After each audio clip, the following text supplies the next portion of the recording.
quand je crée un quadrillage, par défaut, vous voyez que je n'ai pas de bulle de quadrillage qui apparaît à l'extrémité, la première extrémité que je clique. J'en ai une qui apparaît à la deuxième extrémité que je clique. Alors, pourquoi? C'est simplement parce que par défaut, c'est réglé de cette manière.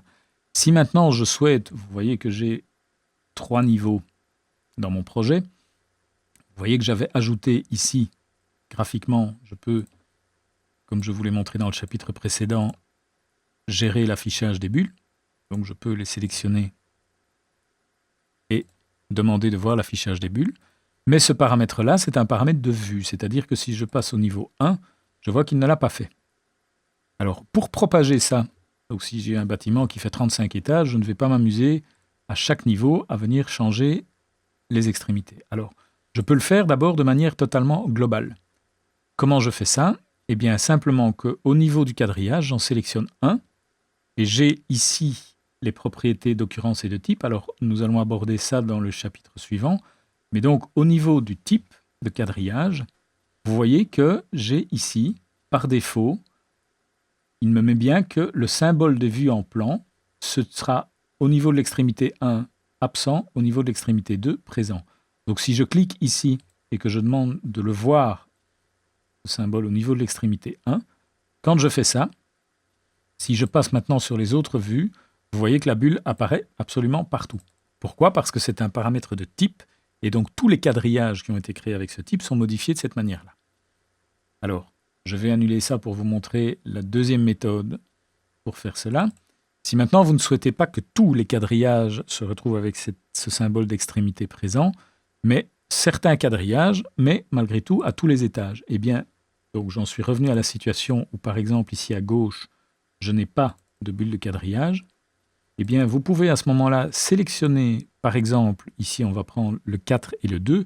Alors pour sélectionner plusieurs éléments comme ça, qu'est-ce que je fais? Je sélectionne le premier, je pousse sur CTRL et je sélectionne le deuxième. Et j'ai à ce moment-là 2 éléments sélectionnés. Je vais à ce moment-là venir ici, en haut, dans le ruban modifier quadrillage qui apparaît, demander de propager les étendues. Et je vais pouvoir demander à Revit de modifier de la même manière que c'est fait au niveau 0 ici, sur certains étages. Donc par exemple ici je vais prendre juste le niveau 2, lui dire toutes les modifications graphiques que j'ai fait sur ces 2 axes-là, tu les propages sur le niveau 2. Et donc quand je fais ça, je vois que maintenant au niveau 1, je n'ai pas de modification. Par contre, au niveau 2, j'ai bien mes quadrillages qui ont été adaptés. Donc si par exemple 3, je voulais le rendre identique à cette visualisation-là sur tous les étages, je peux sélectionner en une fois toutes les vues, cocher ceci, et cet aspect graphique avec la bulle d'extrémité va être propagé cette fois-ci sur tous les niveaux. Donc le niveau 1, j'ai ma bulle 3 qui apparaît. Le niveau 2, j'ai ma bulle 3 qui apparaît. Alors, ces éléments, ces quadrillages, ce sont bien des éléments 3D. Donc, comme je l'ai montré, je les vois dans mes coupes. Je les vois également dans mes élévations. Ce sont des éléments 3D. Alors, il faut vraiment imaginer ce quadrillage-là, par exemple C, comme étant un plan qui est vertical, qui a une épaisseur nulle, c'est une feuille de papier qui est verticale ici et qui est visualisée dans toutes les vues. Alors, forcément, un quadrillage ne sera visualisé que dans une vue qui est totalement perpendiculaire au quadrillage. Il est évident que si, par exemple, je crée une coupe et que je réalise une coupe en travers comme ceci, Revit ne saura évidemment pas me montrer de quadrillage. Je n'aurai aucun quadrillage qui apparaît. Mes niveaux, bien sûr, eux, apparaîtront, mais par contre, mes quadrillages, eux, n'apparaîtront pas.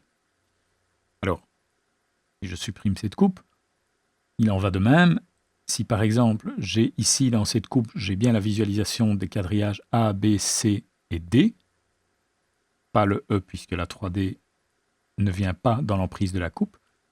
De la même manière, si je crée un quadrillage, mais que je le crée comme ceci, malgré le fait qu'il traverse la coupe ici, il ne sera pas représenté puisqu'il n'est pas perpendiculaire.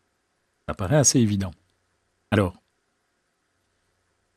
de la même manière, quand je crée un quadrillage, je vois que je peux créer des quadrillages de plusieurs types. Alors vous voyez, j'ai ici, alors ça on l'aura régulièrement dans quasiment toutes les commandes, le fait ici par défaut, quand je crée un quadrillage, je clique 2 points, je crée une ligne. Mais je peux également créer un quadrillage en arc. Alors, cette commande-là, c'est un arc par 3 points. Vous voyez, il vous dit arc, début, fin, rayon. Donc, je vais cliquer le début de mon arc, la fin de mon arc, et puis un rayon. Eh bien, il est bien évidemment clair que ce quadrillage-là n'apparaîtra jamais dans aucune élévation et dans aucune coupe. De la même manière, j'ai également la possibilité de créer un quadrillage, cette fois-ci avec un arc, mais cette fois-ci centre et fin. Bon, ça c'est simplement 2 créations différentes d'arcs, simplement par 3 points, ou par le centre et les 2 extrémités. Ou alors je peux sélectionner une ligne. Alors ça, ce serait par exemple si j'avais un fichier DOEG en fond et que je souhaite créer des quadrillages sur base de ce DOEG, je peux créer un quadrillage directement basé sur une ligne existante dans mon projet. Alors, je parle de DOEG, mais ça pourrait aussi, par exemple, être un mur. Si j'ai, par exemple, un mur déjà modélisé dans mon projet, je pourrais très bien demander de créer un quadrillage basé sur ce mur. Et donc, vous voyez que j'ai la mise en évidence de la ligne qui va être sélectionnée. Quand je fais ça, j'ai un quadrillage qui est positionné directement sur mon mur. Voilà. Et alors la dernière méthode pour créer un quadrillage, c'est de travailler avec des segments multiples. Alors les segments multiples, dès que je fais ça, je passe en mode esquisse. Alors le mode esquisse, c'est quelque chose qu'on va également retrouver très régulièrement dans le projet. Vous voyez qu'en fait, quand je passe en mode esquisse, mes rubans sont totalement inactifs parce que je ne peux pas activer une commande d'architecture sans d'abord terminer mon esquisse. Et vous voyez qu'effectivement, quand je suis dans ce ruban qui est apparu maintenant au niveau de la gestion de l'esquisse, j'ai un bouton pour valider ou pour annuler. Si j'annule, je récupère toutes mes commandes.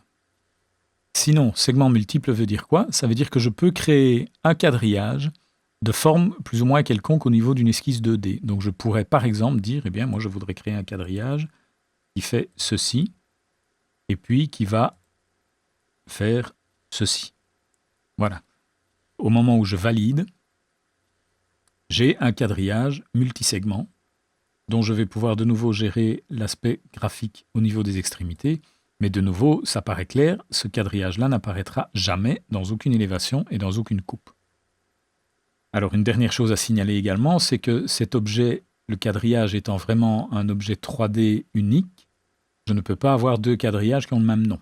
Donc si par exemple le quadrillage B ici, j'essaye de le renommer en A, je vais avoir une erreur ici. Alors vous avez vu tout à l'heure que j'avais parfois des messages d'avertissement. Les avertissements, je peux passer au-delà et simplement en prendre note. Par contre, quand c'est une erreur, je ne peux pas passer au-delà. Veuillez saisir un nom unique, ça veut dire que je ne peux faire qu'une chose, c'est annuler et il va rester en B. Je ne peux pas passer au-delà d'un message d'erreur. Je dois mener une action pour corriger cette erreur.